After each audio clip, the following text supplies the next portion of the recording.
పార్వతీపురం మన్యం జిల్లా బీజేపీ కార్యాలయంలో జిల్లా అధ్యక్షులు ద్వారపురెడ్డి శ్రీనివాస్ ప్రెస్ మీట్ నిర్వహించారు.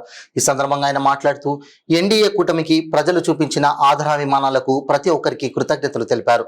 పక్క రాష్ట్రంలో బీజేపీ ప్రభుత్వం ఏర్పడడంతో పక్కనే ఉన్న మన మన్యం జిల్లాకు సంబంధించిన కొటియా, జంఝావతి సమస్యల పరిష్కారానికి కృషి చేస్తామన్నారు. కూటమిలో భాగస్వామిగా ఉన్నామని, జిల్లాను అభివృద్ధి చేయడానికి కృషి చేస్తామని తెలియజేశారు.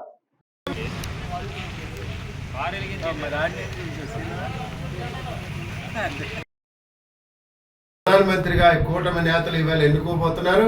వారి ఎన్నిక లాంఛనప్రాయమే అయినా ఈవేళ అది పూర్తి చేస్తున్నారు. కాబట్టి మూడోసారి ప్రధానమంత్రిగా మోదీ గద్దెనెక్కడం దేశ చరిత్రలో ఒకటి జవహర్లాల్ నెహ్రూ గారు, ఇప్పుడు నరేంద్ర మోడీ గారికి ఘనత దక్కుతుందని ఈ సందర్భంగా తెలియజేస్తూ వారికి మీడియా ద్వారా భారతీయ జనతా పార్టీ పార్వతీపురం మన్యం జిల్లా ప్రజల ద్వారా వారికి శుభాకాంక్షలు తెలియజేస్తూ మోడీ గారు ప్రధానమంత్రిగా మూడోసారి గద్దెనెక్కుతుండడం ఈ దేశ ప్రజలకు, ఈ దేశ సార్వభౌమత్వానికి ప్రపంచ దేశాలు కోరుకుంటున్నటువంటి నాయకుడు మూడోసారి ప్రధానమంత్రిగా కాబోతున్నాడు. కాబట్టి ఈ సందర్భంగా వారికి పూర్తి విశ్వాసంతో మేము ఈవేళ వారికి మద్దతు తెలుపుతూ వారి ప్రధానమంత్రిత్వానికి దేశ ప్రజలు హర్షం వ్యక్తం చేస్తున్నారని ఈ జిల్లా ప్రజల తరఫున మేము కూడా భారతీయ జనతా పార్టీ అధ్యక్షుడిగా హర్షం వ్యక్తం చేస్తూ ఈ కార్యక్రమం పూర్తయిన తర్వాత ఏదైతే ప్రధానమంత్రిగా వారు చేయాల్సిన బాధ్యతలు ఇంకా ఏవైతే ఉన్నాయో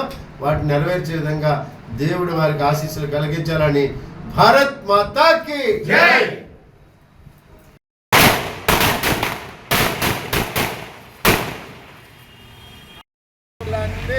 శుభాకాంక్షలు తెలియజేస్తూ మూడోసారి ప్రధానిగా ఈ దేశాన్ని ఏలబోతున్న నరేంద్ర మోడీ గారి నాయకత్వంలో ఈ దేశం అజరామరంగా ముందుకు వెళ్ళాలని ఈవేళ జిల్లా భారతీయ జనతా పార్టీ తరఫున మేము కోరుకుంటున్నాం.